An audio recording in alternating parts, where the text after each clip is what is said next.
Know how your car's engine works. Okay, so one thing that I'm very passionate about is working on cars, and I've always done it. I've been around cars my entire life. I built a few engines with my dad and everything, and I really enjoy it.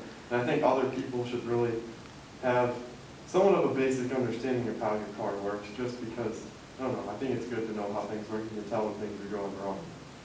And yeah, so I'm just going to kind of explain how your engine works in kind of three specific areas of it, and that's the ignition, the bottom end of your engine, and the top end of your engine.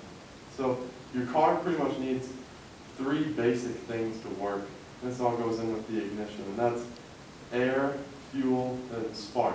So your car's air is brought in through an air intake, and it goes into your intake manifold and through cylinder heads, which I'll explain what they do later, and into your combustion chamber and cylinder, where a piston compresses your air and fuel, and the spark. And the spark is created from a spark plug, which comes from a coil pack and through a spark plug wire. And how the coil pack works is you have a primary terminal here where you have your electricity come through. It creates a magnetic field around an iron core, and the electric is caught from the primary wiring, and it creates an impulse that goes through here and out through the output terminal, and then it creates a spark, creating an explosion, and this pushes your piston down, and this is happening all over the place, and this is how your car stays running.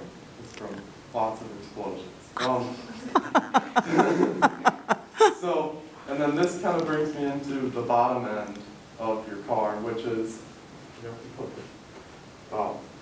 which is consisted of your crankshaft. This is the connecting rod, and that's your piston. That's that picture of a piston. So your crankshaft is where your piston is connected to. You might be able to see some of the areas where this would hook into.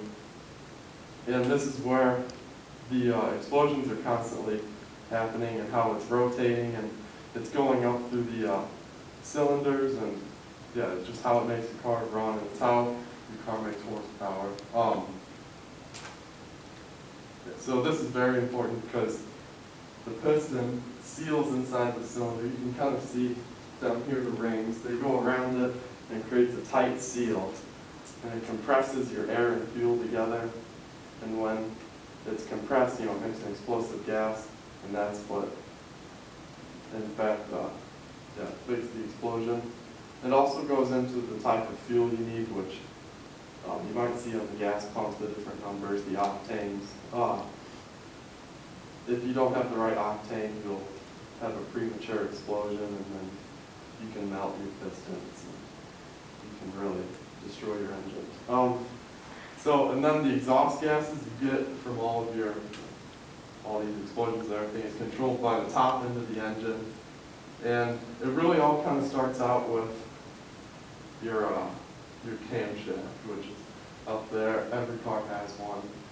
I'm going to be talking about a push rod V8. It's a very simple engine. It works off of having these little lifters that roll on the camshaft globes, which are all these little globy wood things, and it then pushes up on a push rod, which then moves the rocker arm up and down and presses a valve spring, which then opens these valves and lets in air and lets out exhaust gases. And it is what circulates the air and everything through your engine. So your engine is really just a modified air pump, is all it is. So I realize I forgot to say my sources throughout the speech, but some of the sources I got this from were from energy.gov, which is the Department of U.S. Energy, Summit Racing, howcarworks.com, and also Kyle Kitchen.